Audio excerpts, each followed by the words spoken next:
Señora, hay alguien viviendo aquí. La voz de Rosario sonaba rota, apenas reconocible.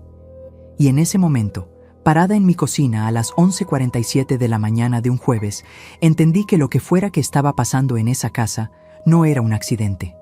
No entré en pánico. No corrí. Tengo 61 años y pasé 34 de ellos enfrentando lo que otros preferían ignorar. Sé exactamente lo que se hace cuando algo no tiene explicación lógica. Se registra, se documenta y se actúa con cabeza fría. Le dije 2 cosas a Rosario antes de colgar. La primera, no toques nada. La segunda, sal ahora. Y en exactamente 19 días, lo que ocurriría detrás de esa puerta terminaría de cambiar todo lo que yo creía saber sobre la persona a quien más había amado en mi vida. Pero para que entiendas lo que pasó ese día, necesitas saber quién soy yo. Y sobre todo, necesitas saber qué significa esa casa para mí. Esa mañana, antes de que sonara el teléfono, yo estaba sentada en la cocina de mi nuevo departamento en Coyoacán. Tenía una taza de café entre las manos. Café con canela, como siempre. El olor llenaba el cuarto pequeño, ese olor familiar que se convierte en lo único constante cuando tu vida entera ha cambiado. La luz de noviembre entraba por la ventana, una luz blanca, fría, sin calidez, y caía sobre la mesa de madera donde yo desayunaba sola desde hacía 3 meses. Todo estaba quieto, todo estaba en orden. Y entonces vibró mi teléfono. Recuerdo que mis dedos se enfriaron de golpe, a pesar de que sostenía la taza caliente. Recuerdo el sabor metálico que apareció en mi boca cuando Rosario terminó de hablar. Recuerdo el silencio que vino después, un silencio tan pesado que podía escuchar el reloj de la pared. Tac, tac, tac. Lento, constante, indiferente. Mi corazón no aceleró, se detuvo un segundo. Y eso, les juro, es mucho peor que se acelere. Me llamo Patricia Morales. Tengo 61 años. Nací en Guadalajara, aunque viví la mayor parte de mi vida en la Ciudad de México. Llegué al Ministerio Público a los 24 años, sin dinero para pagar una universidad privada, con un expediente académico decente y con una determinación que mi madre siempre decía que me venía del lado Morales. Me quedé 34 años. 34 años archivando declaraciones, organizando pruebas, leyendo expedientes que describen todo lo que los seres humanos son capaces de hacerse unos a otros. Eso te cambia, pero también te enseña algo que no tiene precio, que el pánico es el peor consejero que existe, que la mente fría resuelve lo que las lágrimas no pueden. Me casé a los 28 años con Ernesto Vargas, un hombre tranquilo, trabajador, que amaba el café negro, los domingos de fútbol y plantar cosas en el jardín, aunque rara vez lograba que sobrevivieran.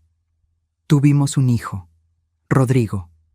Lo traje al mundo el 14 de febrero de 1991, el día de San Valentín. En ese entonces pensé que era una señal, que ese niño venía marcado por el amor.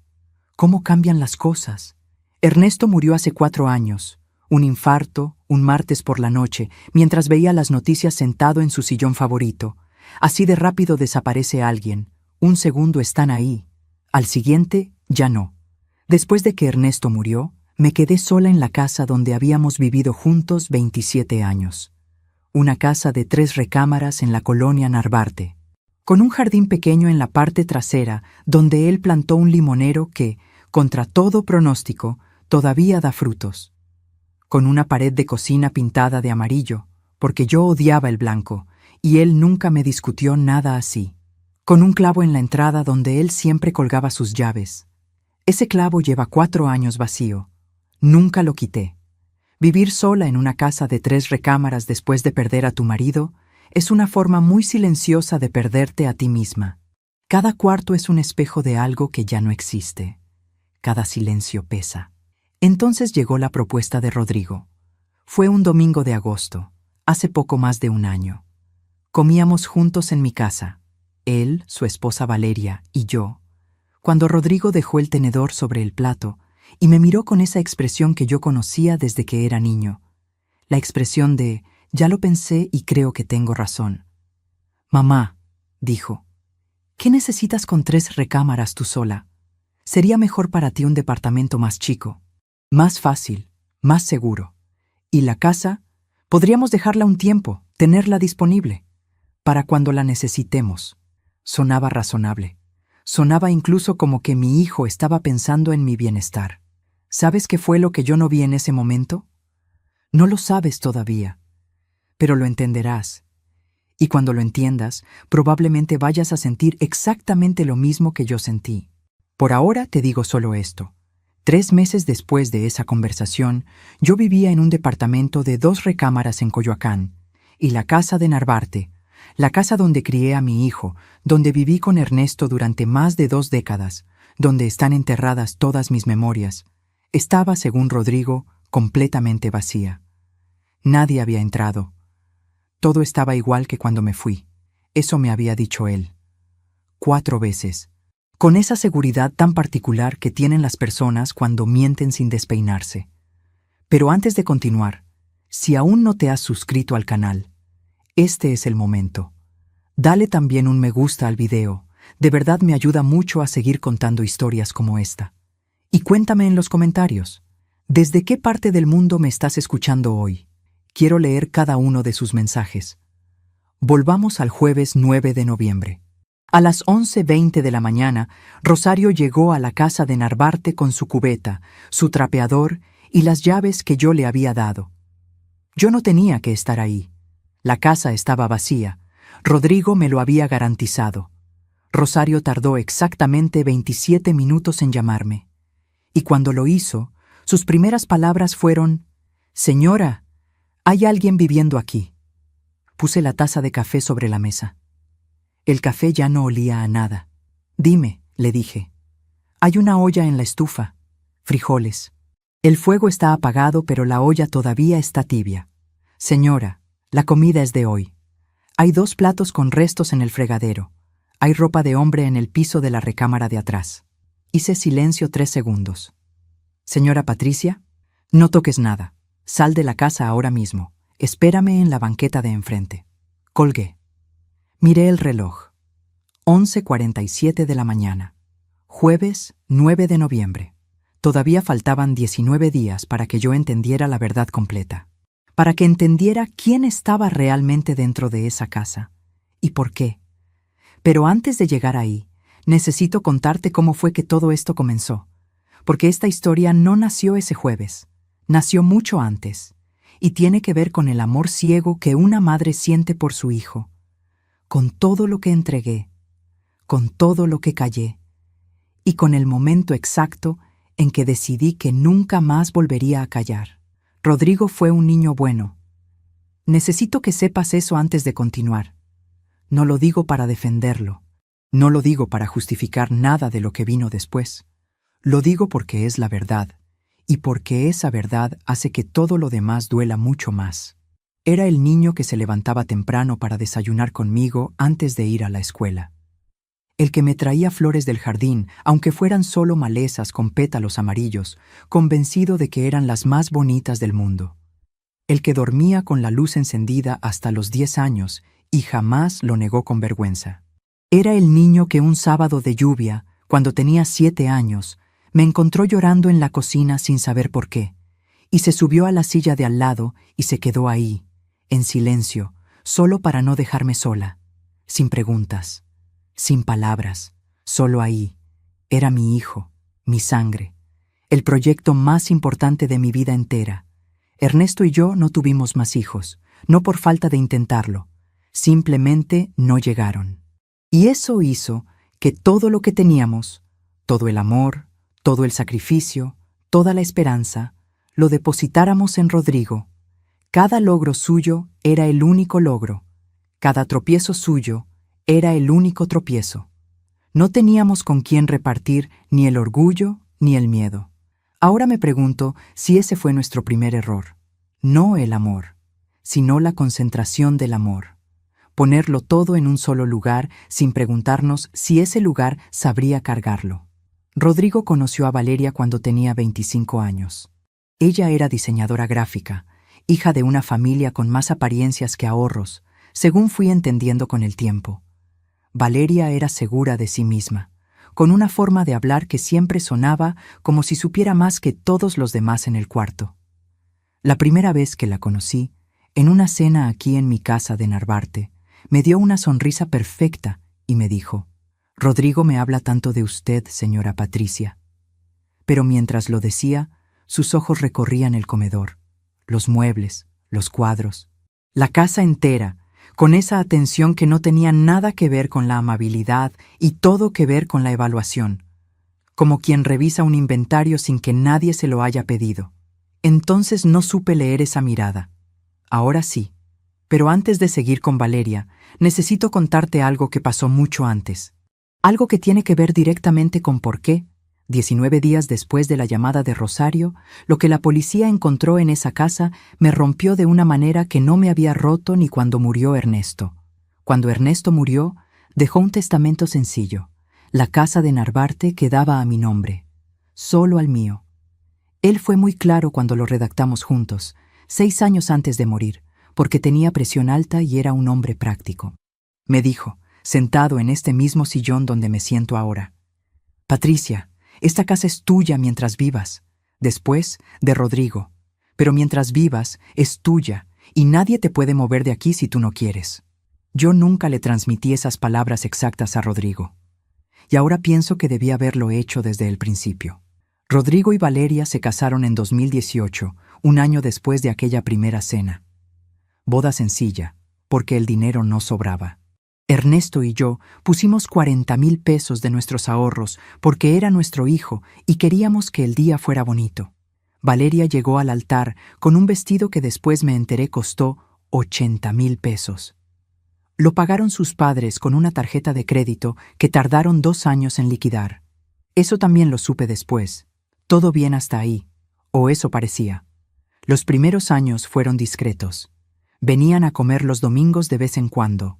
Rodrigo llamaba los martes, casi siempre de camino al trabajo. Era suficiente. O yo me convencí de que lo era. El 14 de febrero de 2022 fue el cumpleaños número 31 de Rodrigo. También era el primer San Valentín desde que Ernesto había muerto, apenas 5 meses atrás. Esa mañana me levanté a las 6 de la mañana y empecé el mole. El mole rojo que Rodrigo ama desde niño. El que lleva 4 horas de preparación. El que te deja los brazos adoloridos y la ropa oliendo a chiles y chocolate y especias. Lo hice con todo el cuidado del mundo. Compré su pastel favorito en la pastelería de la esquina. 3 leches con cajeta. Puse el mantel bordado que era de mi madre, el que saco solo en ocasiones importantes. Coloqué cubiertos para 4 personas y flores en el centro de la mesa, porque así lo habíamos hecho siempre, porque esa era la forma en que yo sabía decir que alguien importaba. A las 7 de la tarde les mandé un mensaje. «Ya está todo listo. Los espero». A las 8 de la noche, Rodrigo me escribió: «Perdón, mamá, se nos hizo tarde. Nos quedamos en casa. ¿Puedes guardarme un poco?».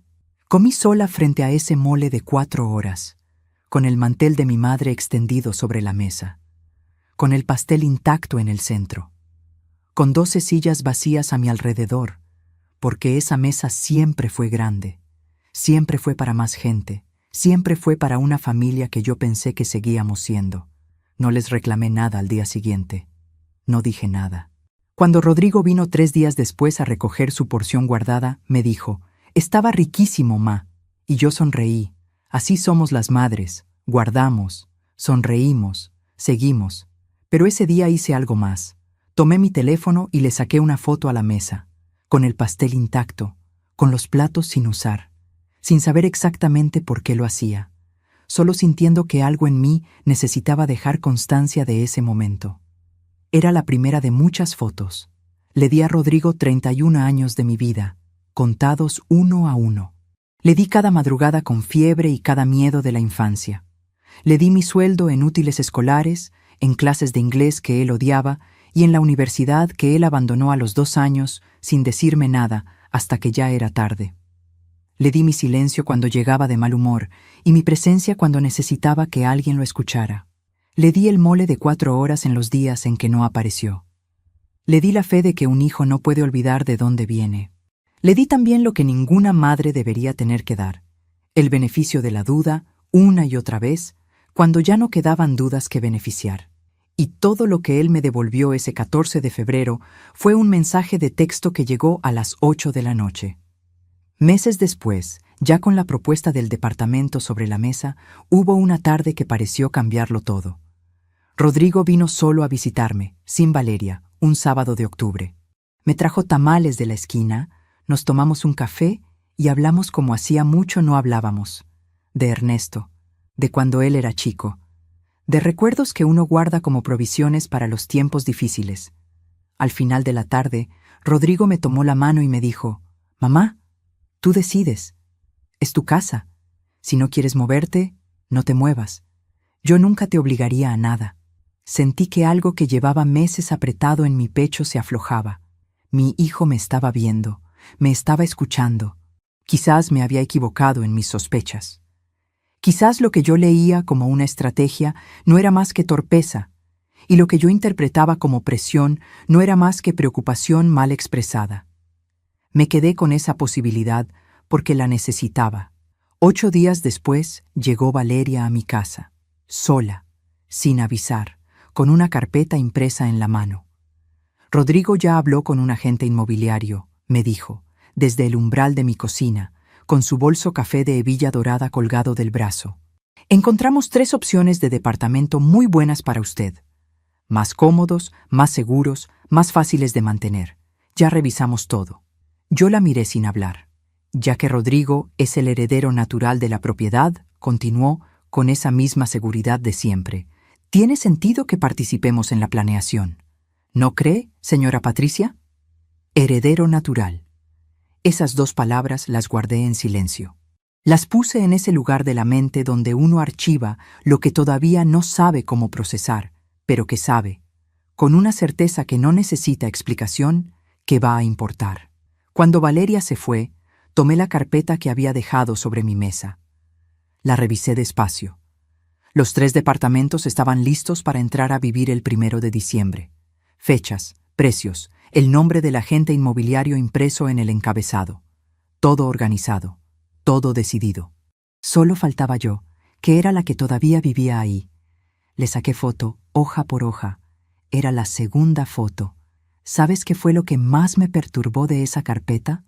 No la velocidad con que lo habían organizado todo, no que nadie me hubiera preguntado todavía. Era que las fechas coincidían exactamente con algo que yo había firmado sin leer del todo. Un documento que Rodrigo me había pasado semanas atrás, diciéndome que era solo un permiso de administración de la propiedad mientras yo estuviera fuera. Solo un permiso de administración. Ya llegaré a eso, pero antes necesito contarte qué pasó el día en que finalmente me mudé.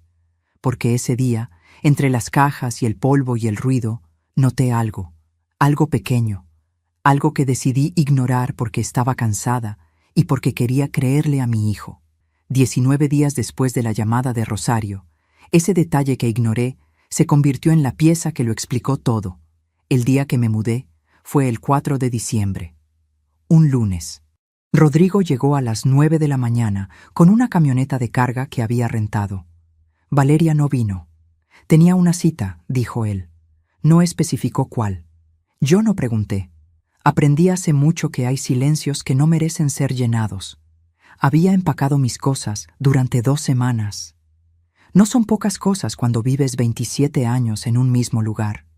Libros, ropa, los cuadros que Ernesto y yo habíamos comprado juntos en un mercado de Oaxaca en nuestra luna de miel. Los platos de Talavera que me regaló mi madre cuando me casé. Las fotos. Sobre todo las fotos.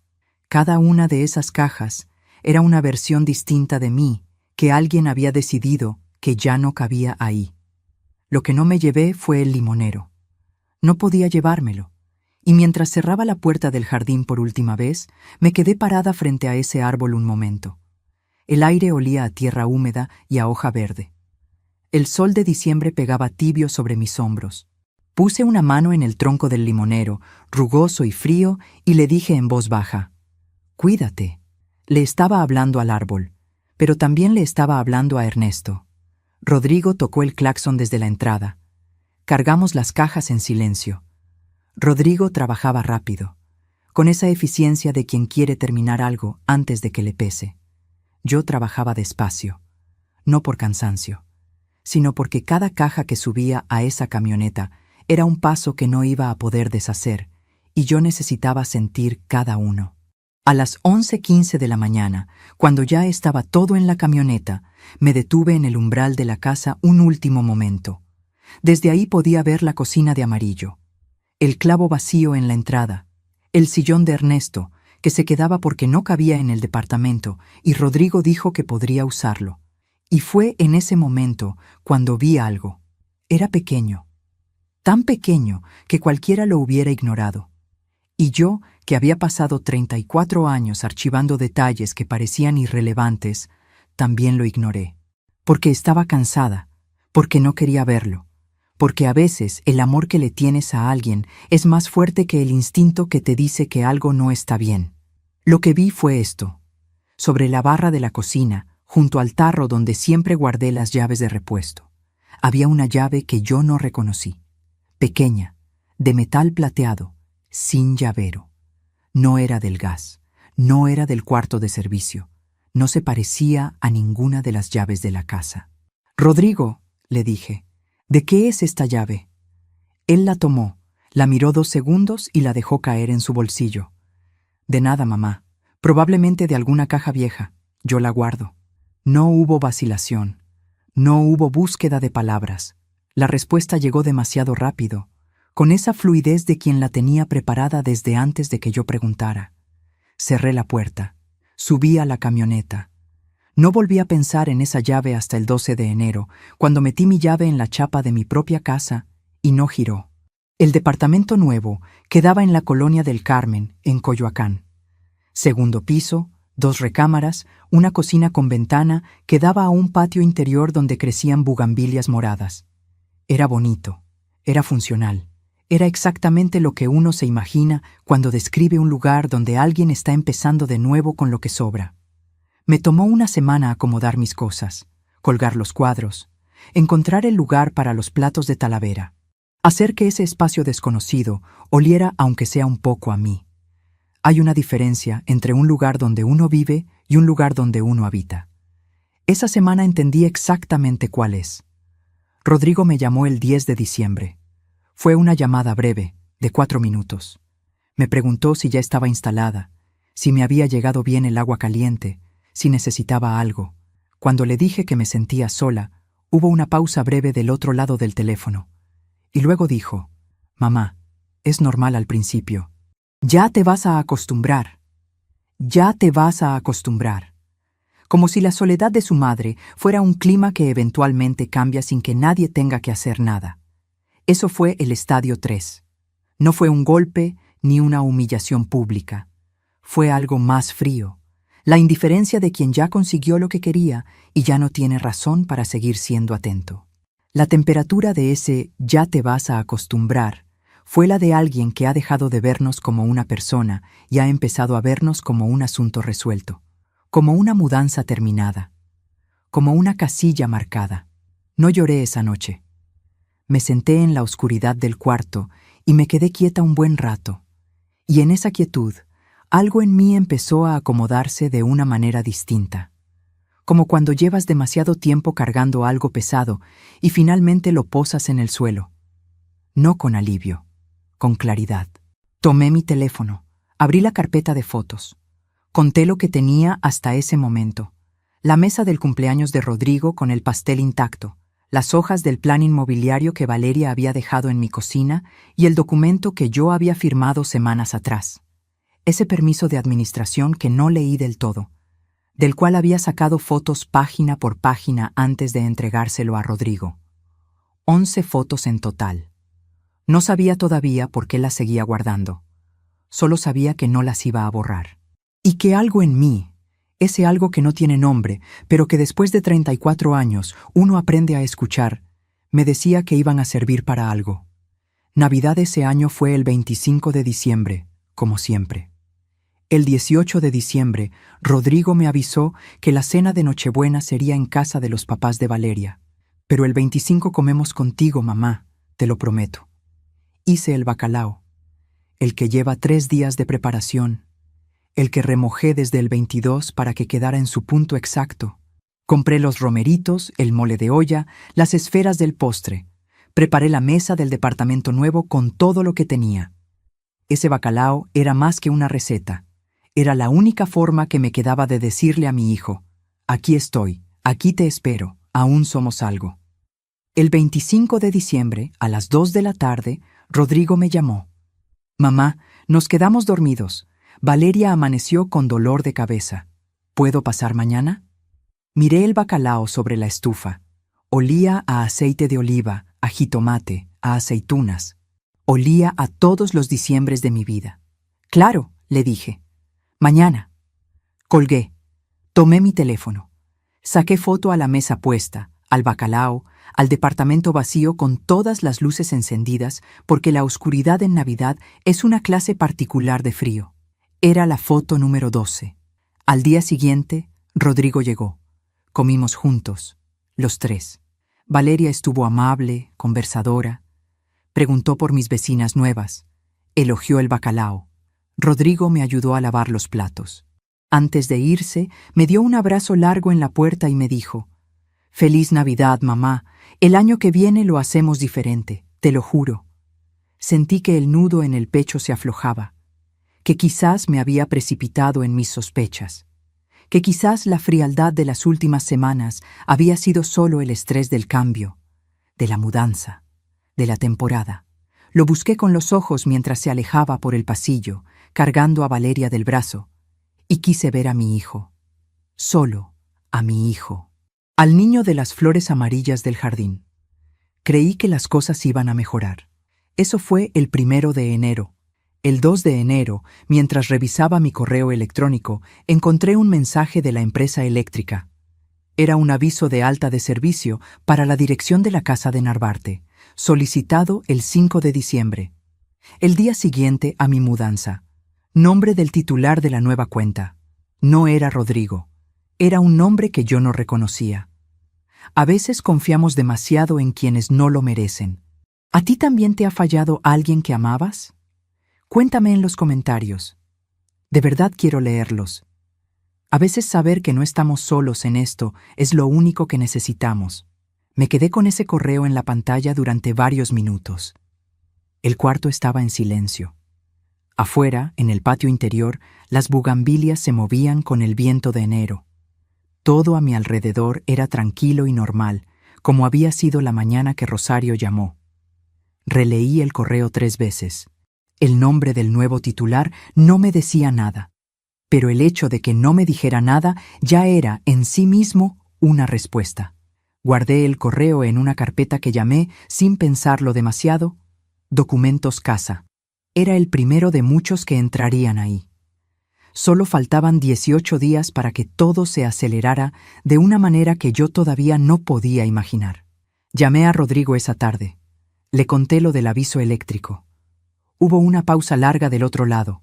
Luego, sí, contraté un servicio de mantenimiento para revisar la instalación. Son ellos. No te preocupes. Su voz sonaba tranquila, demasiado tranquila. La clase de tranquilidad que no viene de quien no tiene nada que esconder, sino de quien ya tiene la respuesta preparada. La misma tranquilidad con la que tomó la llave plateada de la barra de mi cocina y la dejó caer en su bolsillo. ¿Me puedes pasar el nombre de la empresa?, le pedí. Claro, mamá. Te lo mando ahorita. Ese mensaje nunca llegó. Esperé 3 días. Revisé mi teléfono 20 veces al día. Nada.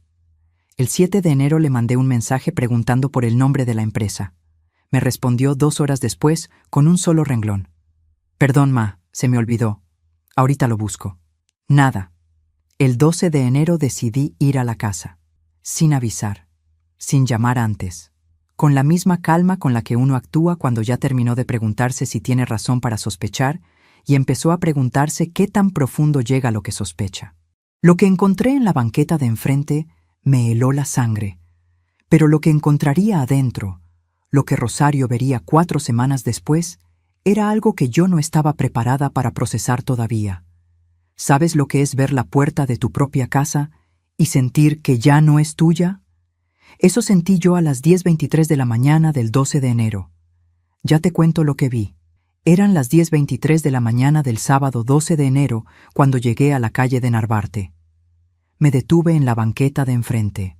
El motor del taxi seguía encendido porque le había pedido al chofer que esperara. No sabía cuánto tiempo iba a tardar. No sabía si iba a tardar algo. Llevaba el bolso apretado contra el costado, como uno lleva las cosas cuando siente, sin poder explicarlo todavía, que va a necesitar tenerlas cerca. La casa se veía diferente. No diferente en el sentido de que algo estuviera roto o desordenado. Diferente en el sentido más inquietante que existe. Diferente como cuando algo que debería estar quieto tiene un pulso. Las cortinas de la recámara principal, las de tela gruesa color crudo que yo había comprado en el mercado de artesanías hace 12 años, estaban corridas. Yo las había dejado abiertas el día que me mudé. Lo recuerdo porque fue lo último que hice antes de salir. Abrir todas las cortinas para que la casa no se sintiera abandonada, para que siguiera pareciendo viva aunque yo ya no estuviera. Ahora estaban cerradas. También había una maceta nueva en el escalón de la entrada, pequeña, de barro, con una planta que yo no había puesto. Un detalle mínimo. El tipo de detalle que solo nota alguien que conocía cada centímetro de ese espacio de memoria. Crucé la calle despacio. Me paré frente a la puerta. Saqué mis llaves del bolso. Seguía teniendo mis llaves. Nadie me las había pedido, nadie me las había quitado, porque la casa seguía siendo mía, aunque yo ya no viviera en ella. Metí la llave en la chapa. No giró. La chapa había sido cambiada. Me quedé parada ahí, con la llave en la mano, sintiendo cómo el frío de enero me entraba por el cuello y me bajaba por la espalda. El sol de la mañana pegaba sobre las bugambilias del vecino de enfrente. Un perro ladró 2 calles más allá. Todo en la calle era absolutamente normal, absolutamente ajeno a lo que yo estaba sintiendo en ese momento. Miré la chapa de cerca. Era nueva, brillante todavía, sin el desgaste que deja el uso. La habían cambiado hacía poco. Quizás días, quizás menos. Llamé a Rodrigo, 4 timbres, buzón de voz. Le mandé un mensaje. Rodrigo, estoy frente a la casa, mi llave no abre, llámame. Volví al taxi. Le pedí al chofer que me regresara a Coyoacán. No dije nada más. Me quedé mirando por la ventana cómo la calle de Narvarte desaparecía detrás de nosotros. El limonero asomaba por encima de la barda. Verde. Tranquilo. Ajeno a todo lo que estaba pasando alrededor de él. Lo miré hasta que el taxi dobló la esquina y ya no pude verlo. Rodrigo me llamó a las 2:47 de la tarde. Mamá, perdón, estaba en el gimnasio. ¿Qué pasó? La chapa fue cambiada, le dije. Mi llave no abre la puerta de mi propia casa. Otro silencio. Más corto esta vez, como si ya tuviera la historia preparada. Ah, sí. Fue por seguridad. Hubo un intento de robo en la calle hace unas semanas. Le cambié la chapa a las 2 puertas por precaución. Te iba a decir, pero se me pasó. Ahorita te mando la llave nueva por mensajería. ¿Cuándo fue el intento de robo? La semana pasada, creo. O la anterior, no recuerdo bien. ¿Hiciste denuncia? Pausa. No llegó a tanto, mamá. Solo fue un susto. ¿Hablaste con los vecinos? ¿Con Consuelo? No, mamá, no hablé con nadie. Ya te dije, no fue para tanto. Colgué. Abrí mi carpeta, documentos casa. Agregué una nota de voz con la fecha, la hora y lo que Rodrigo me había dicho, palabra por palabra, mientras lo recordaba fresco. Incluí también el detalle de la maceta nueva en el escalón. Los detalles pequeños son los que después arman el cuadro completo. Era la 13ª entrada en esa carpeta. La llave nueva llegó 4 días después, el 16 de enero, en un sobre manila sin remitente, sin nota, sin mensaje de texto explicando nada. Solo la llave, fría y pequeña, dentro de un sobre. No había ni una palabra escrita a mano. Solo la llave, como si el gesto de enviarla fuera suficiente explicación, como si yo no mereciera más que eso. No la usé todavía. La guardé. Seguí observando. El 20 de enero recibí una llamada de mi vecina Consuelo, que vivía 2 casas más adelante en Narvarte y que me conocía desde hacía 15 años. Consuelo tiene 72 años, camina con bastón desde que se cayó en el mercado en 2019 y sabe todo lo que pasa en esa calle porque su sillón favorito está frente a la ventana que da a la calle. En todos los años que fui su vecina, Consuelo nunca me llamó para contarme algo sin importancia. «Patricia», me dijo con esa voz suya que siempre suena un poco como regaño aunque no lo sea.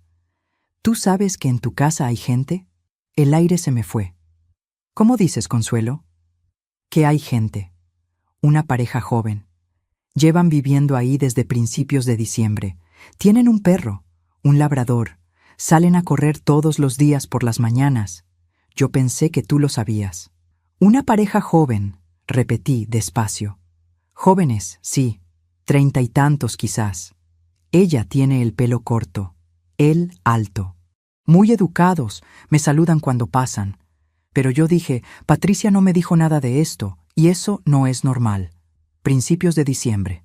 El 5 de diciembre. El día siguiente a mi mudanza.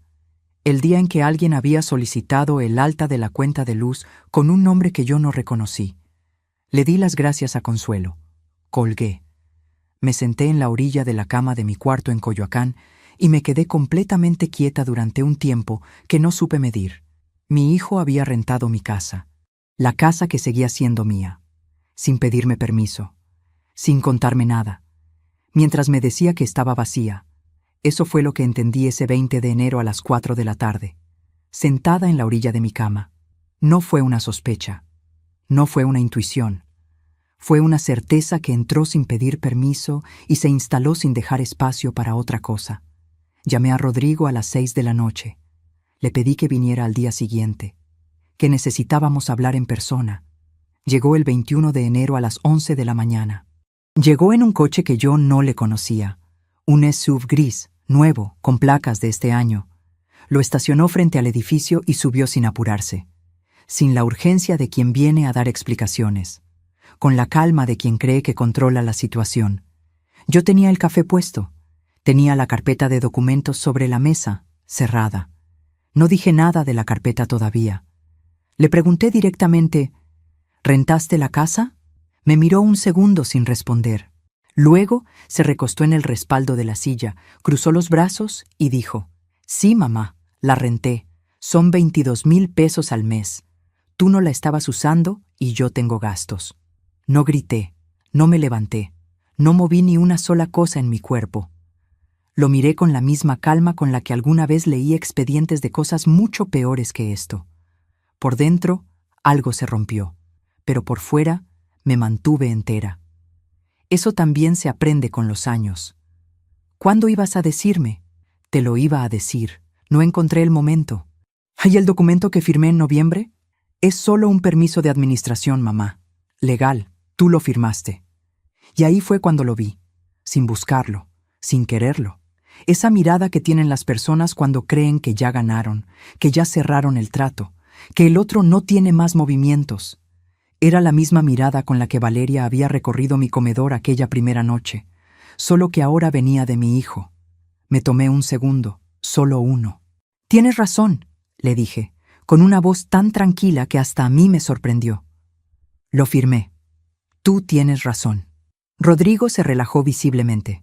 «Mamá, es lo más lógico. La casa genera ingreso. Tú tienes tu departamento cómodo. Todos ganamos. Cuando yo la necesite, ahí está». «Cuando tú la necesites», repetí, despacio. «Exacto». No dije más. Serví el café. Cambié el tema. Le pregunté por su trabajo, por los planes del año. Hablamos 20 minutos de nada importante. Rodrigo habló con facilidad, con esa soltura de quien acaba de quitarse un peso. Yo escuché, asentí, le puse más café. Cuando se levantó para irse, me dio un beso en la mejilla y me dijo, «¿Ves, mamá? Todo bien. No hay por qué complicar las cosas». Cerré la puerta. Me apoyé en ella un momento con los ojos cerrados. Lo que Rodrigo no sabía es que yo había enviado el documento que firmé a una amiga que trabajó durante 20 años en el registro público de la propiedad, y que ella me había respondido esa misma mañana con 3 renglones muy precisos, que ese permiso tenía alcances que iban mucho más allá de la simple administración, que en manos de alguien con conocimientos legales podía usarse para iniciar un proceso de transferencia, y que si eso ocurriera, defenderse sería complicado, aunque no imposible. Imposible para alguien que no tuviera documentación, pero yo sí tenía documentación. Esa tarde, Rodrigo subió una foto a sus redes sociales. Él y Valeria en un restaurante en Polanco, copas de vino en la mesa, mantel blanco, flor de temporada en el centro. El texto decía: cerrando enero con lo mejor. El restaurante, lo revisé después, tenía un menú con precio mínimo de 3,000 pesos por persona. 22,000 pesos al mes rentaban mi casa, la que Ernesto y yo pagamos durante 20 años, la que seguía a mi nombre, la que tenía un limonero en el jardín al que yo le había dicho adiós con una mano en el tronco. Yo ese día comí unos huevos revueltos que hice yo sola en mi cocina de Coyoacán, con las bugambilias moradas meciéndose afuera de la ventana y el silencio de un departamento que todavía no terminaba de sentirse mío. Pero guardé la foto de esa publicación también. Era la 14ª entrada en mi carpeta. Solo faltaban 13 días. El 3 de febrero, 13 días después de aquella conversación en mi cocina, recibí una llamada que cambió todo lo que yo creía entender sobre lo que había firmado. Mi amiga Carmen Reyes llevaba 20 años trabajando en el registro público de la propiedad antes de jubilarse el año pasado. La conocí hace 3 décadas en el Ministerio Público, cuando los dos trabajábamos turnos que terminaban a las 10 de la noche y compartíamos el elevador de regreso a la calle. Carmen tiene una mente que funciona como un archivo, metódica, precisa, sin grietas.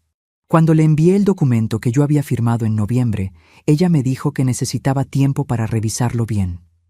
13 días. Me llamó a las 9:18 de la mañana del 3 de febrero. Patricia, dijo, sin saludar, porque Carmen nunca pierde tiempo en preámbulos. Necesito que escuches esto con calma. ¿Puedes hablar? Puedo hablar. Este documento no es un permiso de administración. Tiene la estructura de uno, sí, pero tiene 3 cláusulas adicionales al final, redactadas en un lenguaje que la mayoría de las personas no leerían con atención. Una de ellas le otorga al firmante secundario, tu hijo, facultades de representación legal de la propiedad por un periodo de hasta 5 años. Eso incluye la capacidad de celebrar contratos de arrendamiento en tu nombre, sin necesidad de consultarte. No dije nada. Hay más, continuó Carmen. La segunda cláusula establece una renuncia implícita a tu derecho de usufructo durante el periodo de vigencia del documento. Y la tercera, Patricia, la tercera es la que me preocupa más. Dime. La tercera abre la posibilidad de iniciar un proceso de cesión patrimonial si el propietario original no objeta formalmente los términos dentro de un plazo de 6 meses a partir de la firma. Firmaste en noviembre. Llevas ya 3 meses. Te quedan 3 para objetar formalmente antes de que ese plazo se cierre. 3 meses. Colgué. Me quedé de pie en el centro de mi cocina de Coyoacán, con el teléfono en la mano, mirando la pared sin ver nada. Ese documento no había sido redactado en 5 minutos. Nadie escribe 3 cláusulas con ese nivel de precisión legal sin ayuda de alguien que sepa exactamente lo que está haciendo, lo que significaba que Rodrigo no había improvisado, que alguien, un abogado, un asesor, alguien, le había ayudado a construir eso, y que lo había hecho antes de venir a proponerme la mudanza ese domingo de agosto en mi cocina de Narvarte, antes de traerme tamales ese sábado de octubre, antes de abrazarme en Navidad y prometerme que el año que viene sería diferente, antes de cada momento en que yo creí que quizás me había equivocado. Todo había sido calculado. Cada gesto, cada visita, cada palabra dicha con la calidez justa para que yo bajara la guardia. Eso fue lo que más me dolió, no el documento, no las cláusulas, que mi hijo me había mirado a los ojos durante meses y había actuado. Me permití sentirlo 2 minutos, solo 2. Las manos me temblaban levemente. No de miedo, era otra cosa. Era esa sensación que viene cuando una verdad que no querías ver finalmente llega y ya no hay manera de cerrarle la puerta. Después de esos 2 minutos, fui a mi cuarto. Abrí el cajón de la mesita de noche y saqué una libreta. Me senté en la cama, abrí la carpeta de documentos en mi teléfono y empecé a escribir en orden cronológico todo lo que tenía. Cada fecha, cada conversación, cada foto, cada nota de voz. La lista ocupó 4 páginas. Esa tarde llamé a una abogada. No a cualquiera, a la doctora Isabel Fuentes, especialista en Derecho Inmobiliario y Familiar, que había sido recomendada por una ex colega del Ministerio Público. Le expliqué la situación en 20 minutos. Ella escuchó sin interrumpirme. Al final dijo: «Venga mañana a las 10 con todo lo que tenga, carpeta física y digital». Llegué a su oficina el 4 de febrero con una carpeta de 16 documentos impresos, una USB con fotos y notas de voz, y la libreta de 4 páginas. La doctora Fuentes la revisó despacio. Cuando terminó, levantó la vista y me dijo: «Señora Patricia, tiene usted un caso sólido, pero tenemos que actuar antes de que se cumpla el plazo de los 6 meses. Eso nos da hasta el 15 de mayo. El 15 de mayo, 100 días. Iniciamos el proceso esa misma semana. Primero una carta formal de objeción al documento, enviada por conducto notarial a la dirección legal de Rodrigo. Segundo, una solicitud de nulidad de las cláusulas adicionales. Tercero, un aviso formal de que el contrato de arrendamiento celebrado sin mi consentimiento explícito era susceptible de impugnación. Rodrigo recibió la notificación notarial el 10 de febrero a las 12:33 del mediodía.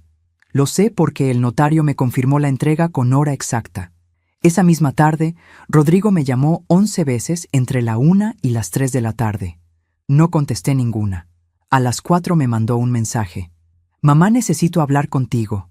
Por favor, es un malentendido». Le respondí una sola cosa: «Habla con mi abogada». Silencio por 3 días. El 13 de febrero, un miércoles, apareció en el vestíbulo de mi edificio en Coyoacán.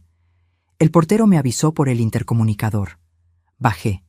Lo encontré parado junto a la puerta de cristal, con el abrigo oscuro que le había regalado yo 2 navidades atrás, y una expresión que yo no le había visto desde que era adolescente: descolocado, sin el guión preparado.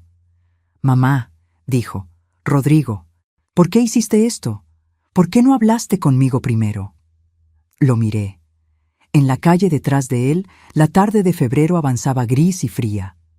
Un camión pasó levantando un viento que movió las hojas secas de la banqueta.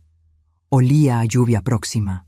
«Hablé contigo», le dije, con una calma que sentí subir desde muy adentro, desde ese lugar donde una guarda las cosas que ha decidido no volver a callarse. «Te pregunté por la llave. Te pregunté por el aviso de luz.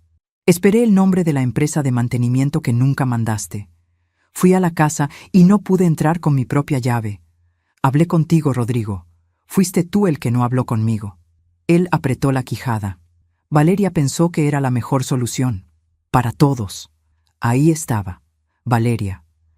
Pero yo no iba a discutir eso en ese momento, parada en el vestíbulo de mi edificio. «Mi abogada está disponible de lunes a viernes», le dije. «Que tengas buena tarde». Subí. No me temblaron las piernas hasta que llegué al 2.º piso y cerré la puerta de mi departamento detrás de mí. Entonces, sí, me senté en el piso, con la espalda apoyada en la puerta, y dejé que los ojos se me llenaran. No lloré con ruido. Fue un llanto silencioso, de esos que vienen cuando el cuerpo necesita soltar lo que la mente tuvo que sostener. 5 minutos, solo 5. Después me levanté, me lavé la cara y abrí la libreta de nuevo. Mientras te cuento todo esto, me pregunto desde dónde podrías estar escuchándome en este momento. Escribe el nombre de tu ciudad en los comentarios. Me encantaría saber hasta dónde están llegando mis palabras. Las semanas que siguieron fueron un proceso legal lento y metódico. La doctora Fuentes objetó el documento dentro del plazo. Rodrigo y su abogado respondieron. Hubo idas y venidas de escritos que yo ya no entendía en su totalidad, pero que Carmen me explicaba cada vez que llamaba. Lo que sí entendí fue esto. En algún punto del proceso, el abogado de Rodrigo cometió un error. presentó como anexo un correo electrónico que demostraba que el documento que yo firmé había sido redactado 4 meses antes de que Rodrigo me propusiera la mudanza ese domingo de agosto. 4 meses antes. Cuando eso estaba ya en agosto, apenas comenzando la conversación sobre mudarme, ellos ya tenían el documento listo. La doctora Fuentes me llamó cuando lo encontró. «Señora Patricia», me dijo, y en su voz había algo que pocas veces le había escuchado. «Acaban de darnos lo que necesitábamos. Solo faltaban 5 días para que algo más ocurriera. Algo que yo no había calculado. Algo que venía de la dirección más inesperada de todas y que añadiría una pieza nueva a todo lo que ya tenía. Ese algo tenía que ver con la pareja que vivía en mi casa. Y con lo que Rosario encontraría cuando finalmente entrara a limpiar la tarde del jueves 9 de noviembre. Los días que siguieron al error del abogado de Rodrigo fueron los más extraños que he vivido. Extraños porque por fuera todo seguía igual. Me levantaba, hacía café, regaba las plantas del balcón, escuchaba los pájaros en el patio interior. Y por dentro cargaba algo que no era exactamente alegría ni exactamente alivio. Era más parecido a esa quietud que viene antes de una tormenta grande. Cuando el aire cambia y los pájaros dejan de cantar y uno sabe, sin que nadie lo diga, que algo se está acercando. La doctora Fuentes presentó el correo electrónico como prueba el 18 de febrero. Ese documento cambiaba la naturaleza completa del caso. Ya no era un malentendido familiar ni una decisión impulsiva de Rodrigo. Era evidencia de premeditación. El proceso que antes podría haber tardado años se aceleró de una manera que ella misma describió como poco común. Rodrigo llamó una vez más. El 20 de febrero, a las 8:42 de la noche. Esta vez sí contesté. No habló como el hijo que aparecía en mi vestíbulo con el abrigo que le regalé. Habló diferente, más duro, como alguien que ha decidido abandonar una táctica y probar otra. «Mamá, si sigues con esto, vas a destruir la familia. ¿Eso es lo que quieres?» Guardé silencio un momento. «Rodrigo, tú destruiste la familia cuando decidiste que mi casa era tuya antes de que yo muriera». Colgué. Esa noche no lloré. Me senté frente a la ventana que daba al patio interior y miré las bugambilias moradas en la oscuridad. Pensé en Ernesto, en lo que habría dicho, en que él siempre supo leer a las personas mejor que yo y que nunca me lo dijo con suficiente claridad, quizás porque pensó que yo también lo veía. No lo veía. Durante años no lo vi. Esa noche tomé la decisión de que nunca más volvería a no ver. Lo que nadie me había contado, lo que yo misma tardé en entender, es que los procesos legales son una forma muy particular de sufrimiento. No son dramáticos, no son explosivos, son lentos, burocráticos, llenos de esperas que se miden en semanas y de documentos que regresan con correcciones menores que obligan a empezar de nuevo. Son desgastantes de una manera que no se nota desde afuera porque no deja marcas visibles.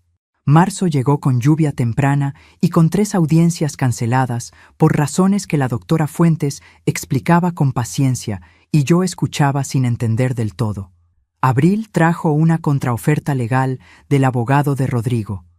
Estaban dispuestos a rescindir el contrato de arrendamiento y devolver las facultades de representación si yo, a cambio, firmaba un documento renunciando a cualquier reclamación futura relacionada con el periodo de ocupación de la casa. En otras palabras, tú te callas, nosotros te devolvemos lo que era tuyo. Le dije que no a la doctora Fuentes en 10 segundos. ¿Estás segura?, me preguntó. Completamente. El 3 de mayo, exactamente 10 días antes del vencimiento del plazo de los 6 meses, el juez emitió una resolución provisional que declaraba nulas las 3 cláusulas adicionales del documento que yo había firmado. La casa seguía siendo mía. El contrato de arrendamiento celebrado sin mi consentimiento explícito quedaba en suspenso.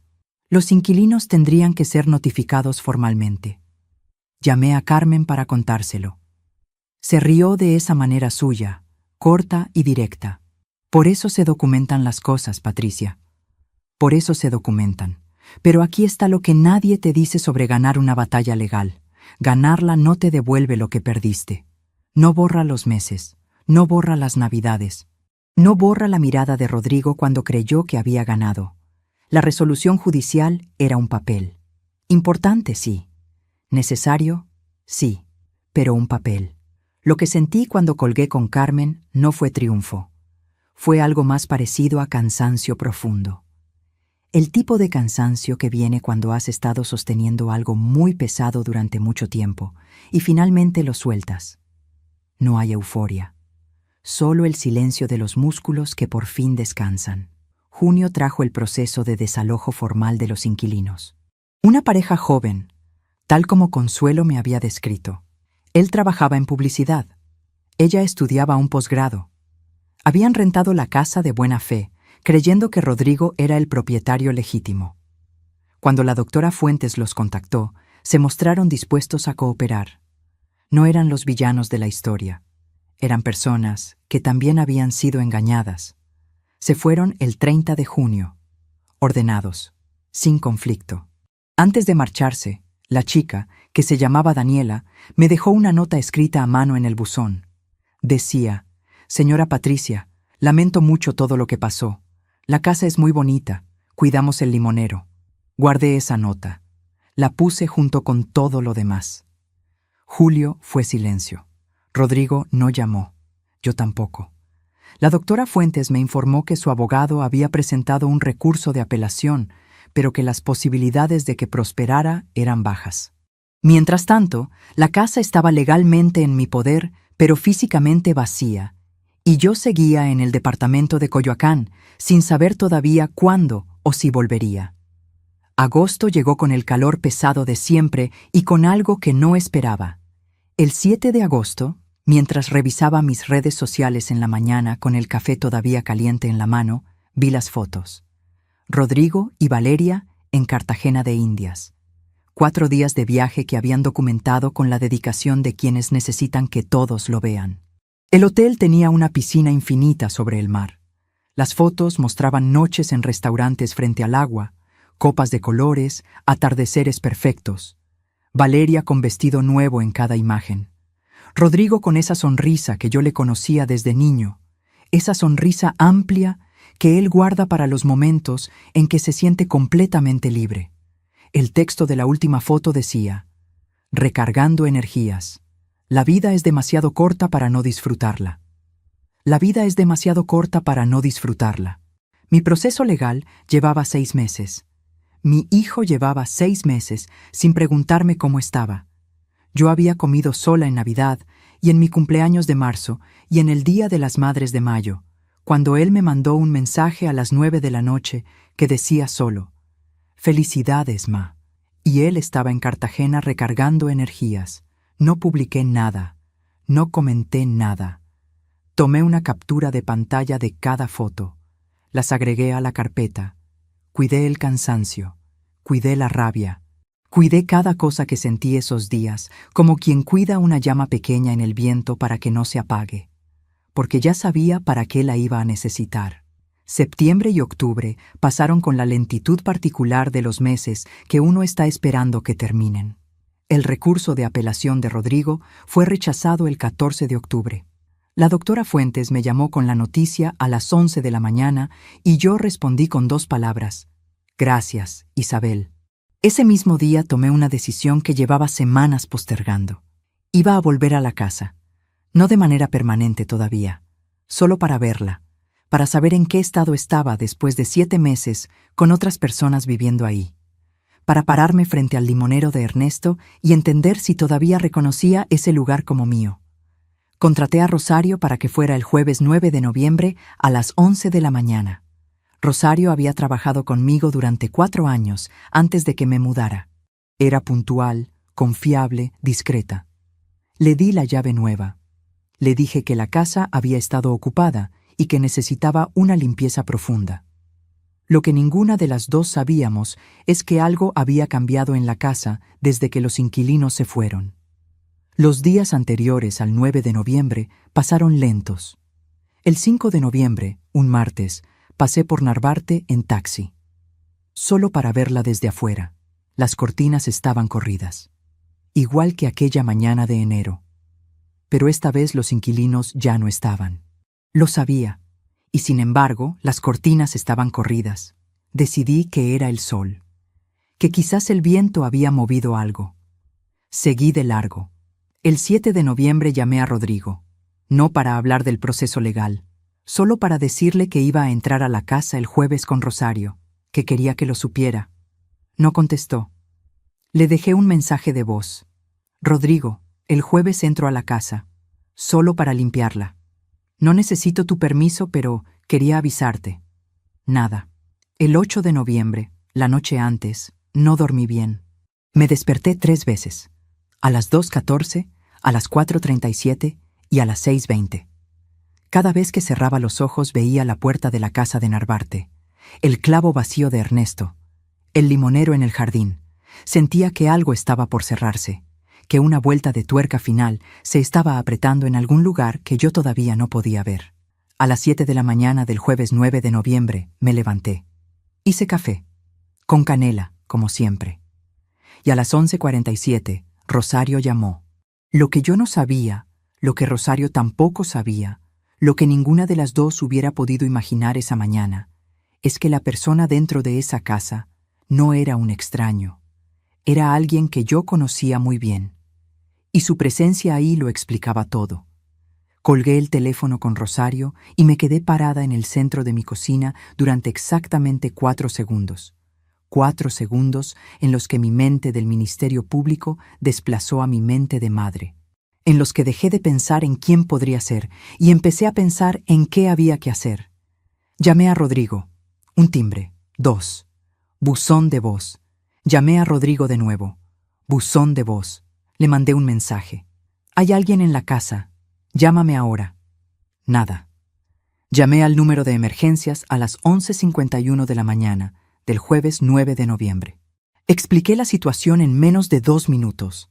Mi nombre, la dirección de la casa en Narvarte, que había una persona no autorizada dentro, que tenía una señora esperando en la banqueta de enfrente, que la propiedad estaba a mi nombre con resolución judicial reciente que lo confirmaba. El operador me dijo que enviaría una patrulla. Que esperara. Tomé mi bolso. Tomé la carpeta de documentos que guardaba en el cajón de la sala, la que tenía impresa la resolución judicial con el sello del juzgado. Llamé un taxi. Mientras el taxi avanzaba por las calles de la ciudad, ese jueves de noviembre, el tráfico era denso y lento y el cielo estaba color ceniza. La Ciudad de México olía a asfalto mojado y a humo de camión. Yo miraba por la ventana sin ver nada de eso. Veía la puerta de la casa de Narvarte. Veía las cortinas corridas del 5 de noviembre. Veía la llave pequeña y plateada que Rodrigo había tomado de la barra de la cocina el día que me mudé y había dejado caer en su bolsillo. Una llave de repuesto, que él siempre tuvo, que nunca devolvió. Llegué a Narvarte a las 12:23 del mediodía. La patrulla ya estaba estacionada frente a la casa. 2 oficiales esperaban en la banqueta junto a Rosario, que me vio llegar y caminó hacia mí con las manos entrelazadas frente al cuerpo. Tenía los ojos grandes y la voz todavía ligeramente apagada. «Señora Patricia», me dijo en voz baja, «la ropa que vi en el piso de la recámara de atrás es ropa de hombre, pero también hay cosas en el baño de la recámara principal, cosas personales, cremas, un rastrillo, como de alguien que vive ahí de manera permanente». Asentí. Saqué la carpeta de mi bolso. Me acerqué a los oficiales. «Buenos días. Soy Patricia Morales. La propiedad está a mi nombre». Les mostré la resolución judicial, mi credencial, los documentos de la casa. El oficial de mayor rango los revisó despacio y luego me miró. ¿Tiene idea de quién puede estar adentro? Había estado postergando esa pregunta durante todo el trayecto en taxi, porque ya lo sabía. Desde el momento en que Rosario me describió la ropa y las cosas personales en el baño principal, ya lo sabía. Pero decirlo en voz alta era convertirlo en real. «Creo que sí», dije. Tocaron el timbre. 1 vez, 2, 3. El silencio que vino después fue tan absoluto que podía escuchar el viento moviéndose entre las ramas del fresno de la banqueta de enfrente. Podía escuchar mi propia respiración. Podía sentir el frío del aire de noviembre en las puntas de los dedos. Y entonces escuché pasos. Pasos que yo reconocí antes de que la puerta se abriera. Pasos que conocía desde que ese ser humano tenía 2 años y aprendía a caminar por los pasillos de esa misma casa. Pasos que había escuchado 1000 veces bajando las escaleras para desayunar conmigo antes de ir a la escuela. La puerta se abrió. Rodrigo estaba en pijama, con el cabello sin peinar, los ojos pequeños de quien ha dormido mal muchas noches seguidas, y una expresión que lo decía todo antes de que dijera una sola palabra. No esperaba esto. No hoy. No así. Durante un segundo entero, ninguno de los dos habló. La mañana de noviembre se metió por la puerta abierta. Olía adentro a café recién hecho y a encierro, esa mezcla particular de un espacio cerrado donde alguien ha estado viviendo sin abrir suficiente las ventanas. Sobre la mesa del comedor que yo podía ver desde la entrada había un plato, una taza, el periódico doblado. El sillón de Ernesto estaba girado hacia el televisor. Todo lo que era mío, organizado alrededor de la vida de mi hijo, como si siempre hubiera sido así. «¿Mamá?», dijo Rodrigo. Su voz sonó diferente, pequeña, descubierta. El oficial se adelantó un paso. «¿Usted es el propietario de este inmueble?». «Soy el hijo de la propietaria». «¿Tiene usted autorización de la propietaria para estar en el inmueble?». Rodrigo me miró, buscando algo en mi cara. No sé qué esperaba encontrar. ¿Que yo lo cubriera? ¿Que dijera que sí, que claro, que todo estaba bien? ¿Que volviera a guardar silencio como había guardado silencio durante años? No, dije. No tiene autorización. Esa palabra cayó entre los dos como una piedra en agua quieta. Vi cómo le llegó. Vi el momento exacto en que Rodrigo entendió que esta vez yo no iba a ceder. Negación. «Mamá, esto es un malentendido. Yo tengo llave. Siempre tuve llave». Le respondí sin levantar la voz. «Esa llave fue cambiada sin mi permiso. La nueva te fue enviada para emergencias, no para instalarte». Rabia. «¿Cómo puedes hacer esto? ¿Llamar a la policía a tu propio hijo?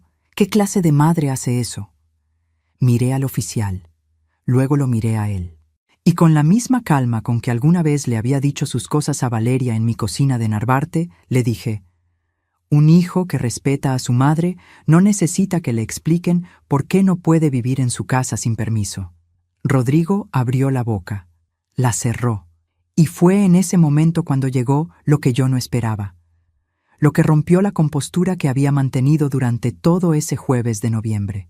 Los ojos se le llenaron, no de la rabia de hace un momento, de otra cosa, algo más viejo, más verdadero, miedo. «Valeria me dejó», dijo.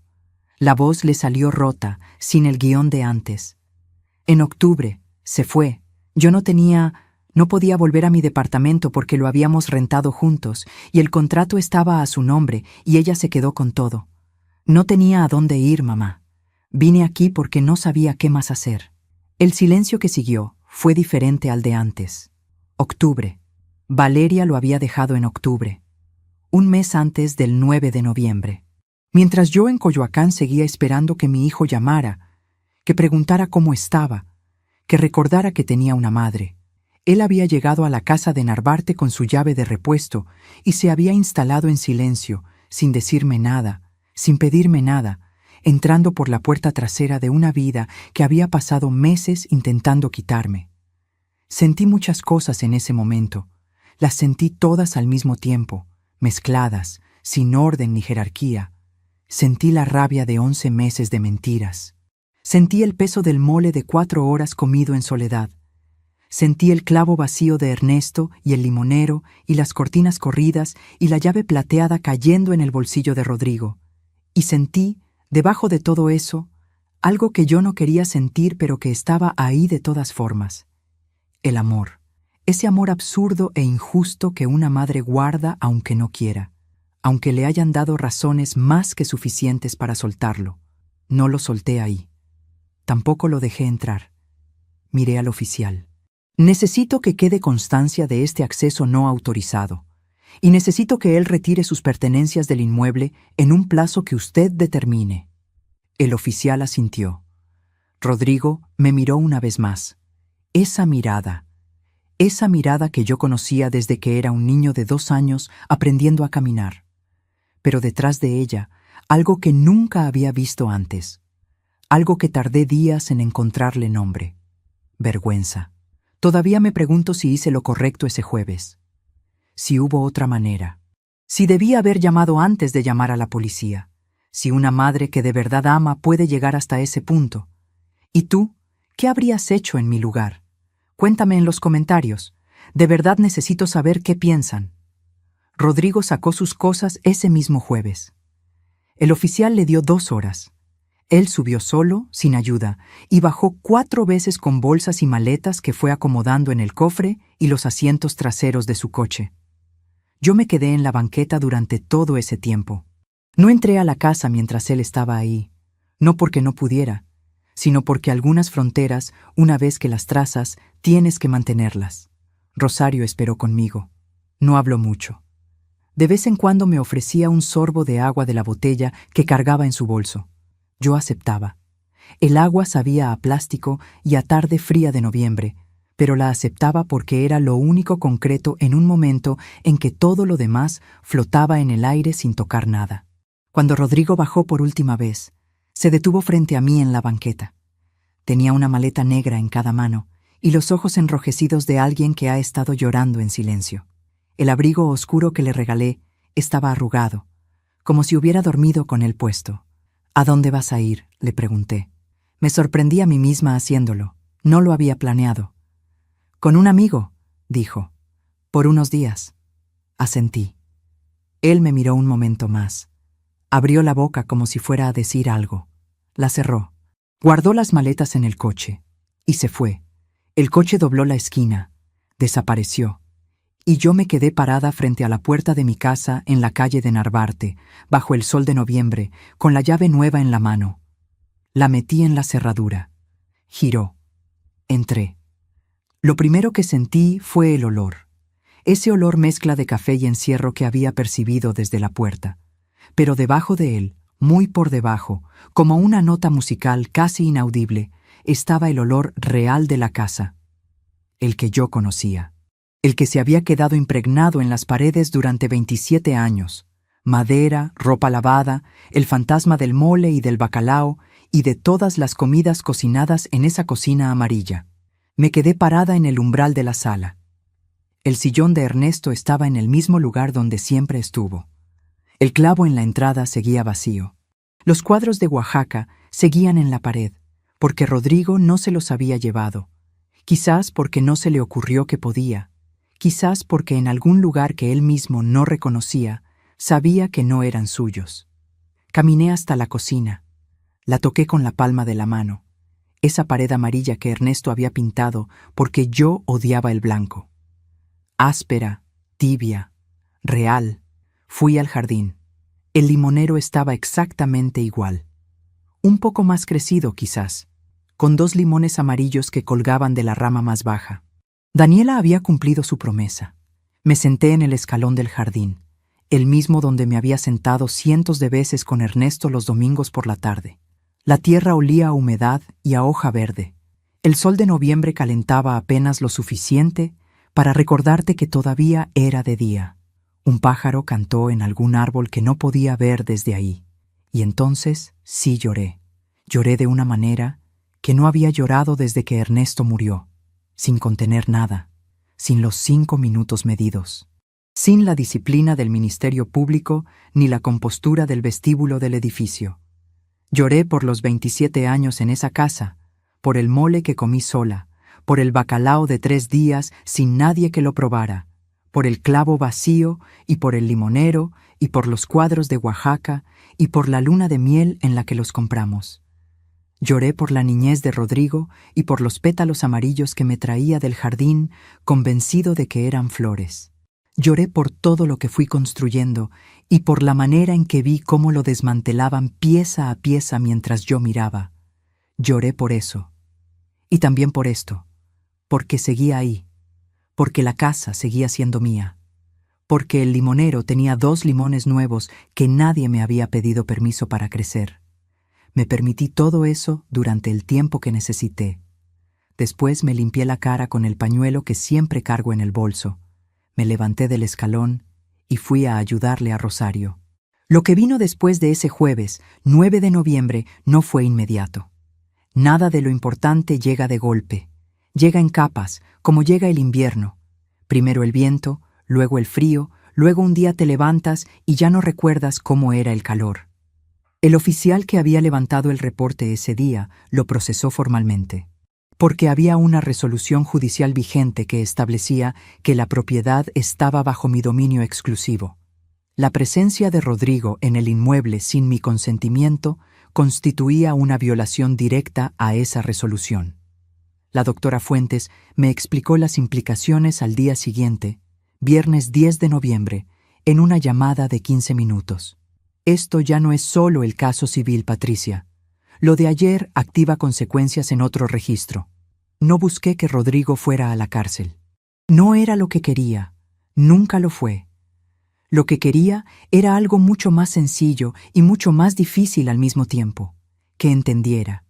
Que existiera un registro permanente de lo que había hecho para que no pudiera borrarlo con el tiempo ni reescribirlo en su cabeza como un malentendido o como un error menor de comunicación. Ese registro existió. El 14 de noviembre, 5 días después de que Rodrigo salió de la casa con sus maletas, la doctora Fuentes me informó que él había contratado un nuevo abogado, que ese abogado había solicitado una reunión, que traía una propuesta. Le dije que la escucharíamos. La reunión fue el 17 de noviembre en las oficinas de la doctora Fuentes. Rodrigo llegó puntual, con traje, sin Valeria, porque Valeria ya no estaba, sin la seguridad de las visitas anteriores. Se sentó al otro lado de la mesa y por primera vez en muchos meses me miró sin calcular. Su abogado presentó la propuesta. Rodrigo reconocía formalmente haber celebrado el contrato de arrendamiento sin mi consentimiento. Se comprometía a devolver el total de la renta cobrada durante los 7 meses de ocupación. 154,000 pesos. Renunciaba a cualquier reclamación futura sobre la propiedad durante mi vida.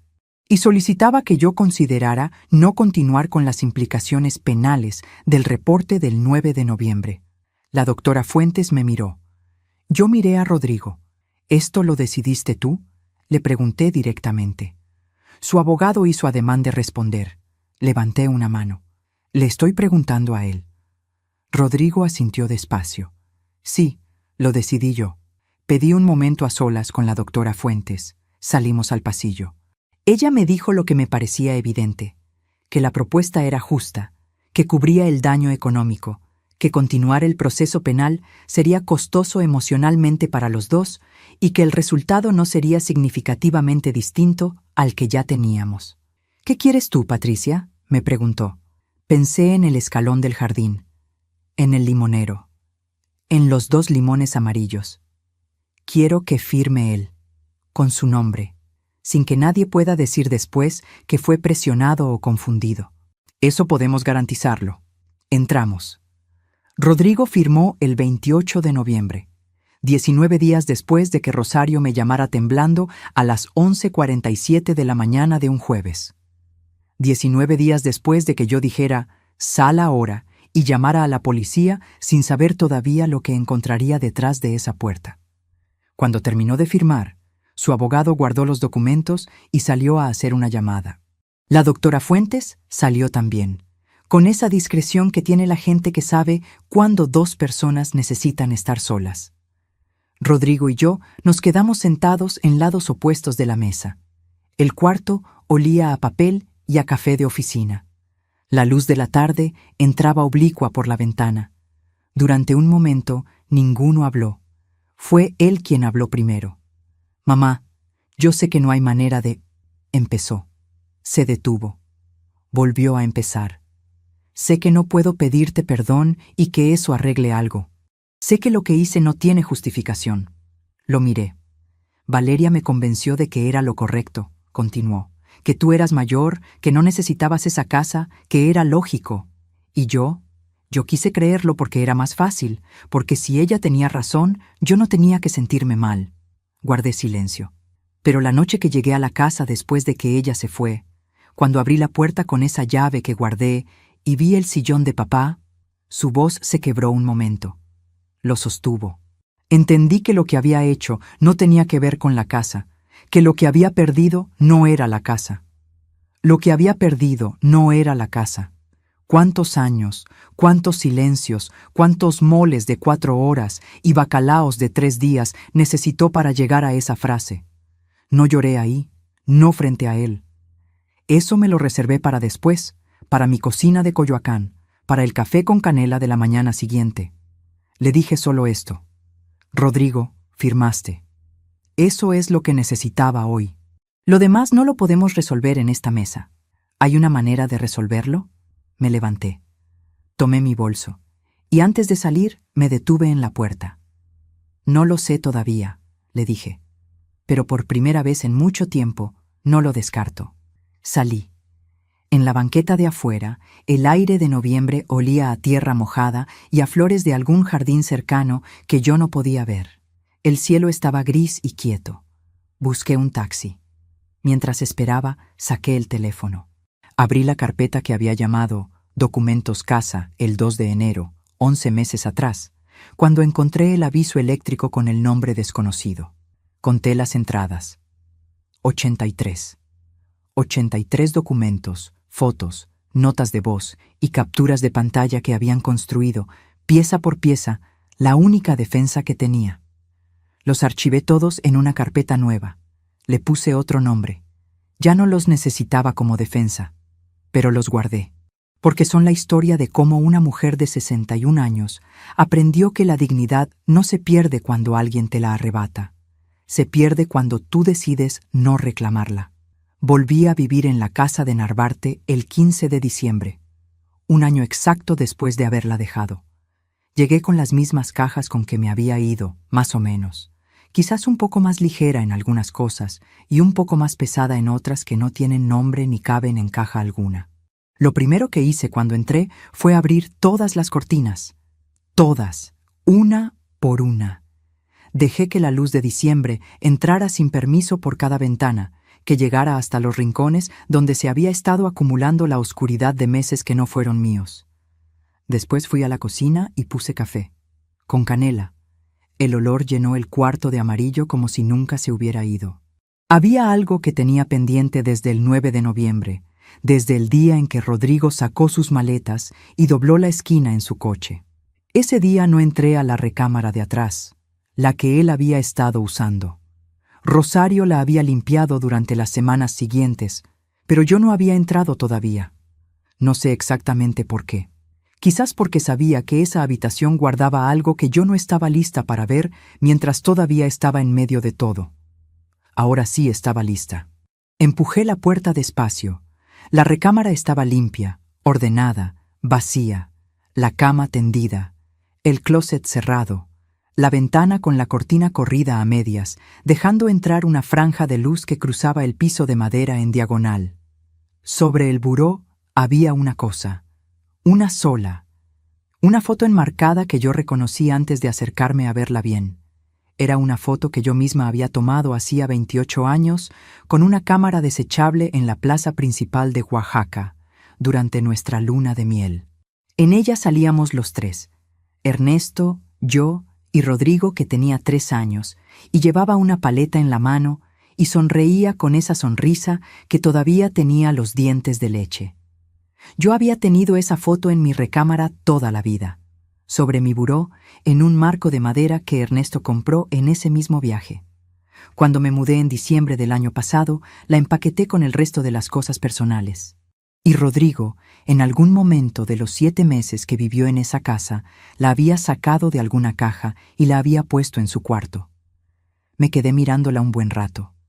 No sé todo lo que pensó mi hijo durante esos meses que durmió en esa recámara. No sé si encontró lo que buscaba. No sé si el sillón de su padre y los cuadros de Oaxaca y el olor de esa casa le dieron algo de lo que necesitaba o solo le recordaron todo lo que había roto para llegar ahí. Esas cosas no las sé y probablemente nunca las sabré. Lo que sí sé es esto. Nadie pone una foto así en su cuarto si no tiene algo dentro que todavía duele. La tomé. La llevé a mi recámara. La puse en el buró, donde siempre había estado. Eso es lo que hay entre Rodrigo y yo ahora mismo. No una reconciliación, no un perdón que se pronuncia en una frase y queda resuelto. Hay algo más honesto que eso. Una distancia real que ambos conocemos y una puerta que ninguno de los dos ha cerrado del todo. Nos hemos visto 2 veces desde noviembre. Las 2 veces fue en un café neutral, en conversaciones cortas, de temas pequeños. Como 2 personas que están aprendiendo a hablarse de nuevo desde el principio, sin los roles que creían tener. Es poco. Es mucho. Depende del día. Valeria no volvió. Él no habla de ella. Yo no pregunto. Carmen me visita cada 2 semanas. Comemos juntas y hablamos de todo y de nada, y a veces de lo que pasó, pero sin el peso de antes, más como quien revisa un mapa después de haber cruzado el terreno difícil. Consuelo sigue en su sillón frente a la ventana y me saluda cuando me ve regar las plantas del jardín. El limonero de Ernesto dio 6 limones en enero. Lo que aprendí, con todo esto, no lo aprendí en los juzgados, ni en los documentos, ni en los 83 archivos de esa carpeta. Lo aprendí en el escalón del jardín un jueves de noviembre, llorando sola con la cara sucia y los pies fríos. Lo aprendí así, que el amor que tienes por alguien no es razón suficiente para dejar de respetarte. Que guardar silencio cuando deberías hablar no es generosidad, es miedo disfrazado de paciencia. Que una madre puede amar a su hijo con toda la fuerza que tiene y al mismo tiempo trazar una línea que él no puede cruzar. Que esas 2 cosas no se cancelan, que las 2 son necesarias. Y aprendí algo más, algo que no esperaba aprender y que tiene que ver con esa foto sobre el buró.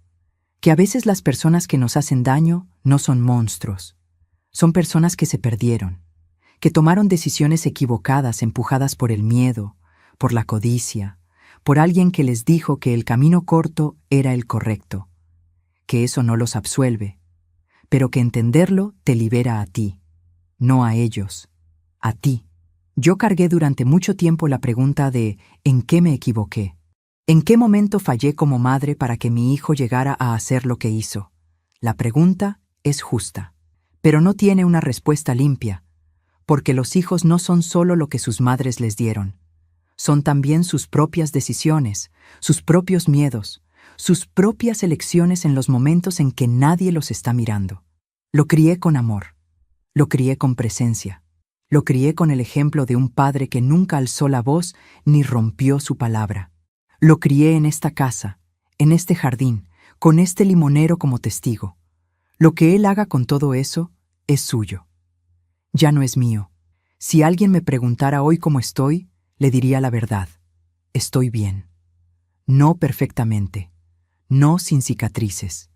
Pero bien de esa manera que viene cuando vives en una casa que conoces, cuando duermes con la ventana abierta, cuando el café de la mañana huele a canela y la luz entra por las cortinas que tú misma dejaste abiertas. Estoy en mi casa. Y si algún día, en algún momento que todavía no ha llegado, alguien vuelve a llamar a esta puerta con la intención de decirme que aquí hay alguien que no debería estar, voy a responder lo mismo que respondí ese jueves de noviembre. Voy a sacar mis documentos. Voy a mantener la calma. Y voy a decir con toda la claridad que dan 34 años de trabajo y 61 años de vida. Sí, aquí hay alguien viviendo. Soy yo. Y esta casa es mía. Si esta historia te movió algo por dentro, deja tu comentario. Cuéntame lo que piensas, lo que sentiste, si viviste algo parecido o si conoces a alguien que lo vivió. Cada comentario me importa y me ayuda a seguir contando historias como esta. Y si no te has suscrito todavía, hazlo ahora, porque lo que viene en este canal es solo el principio.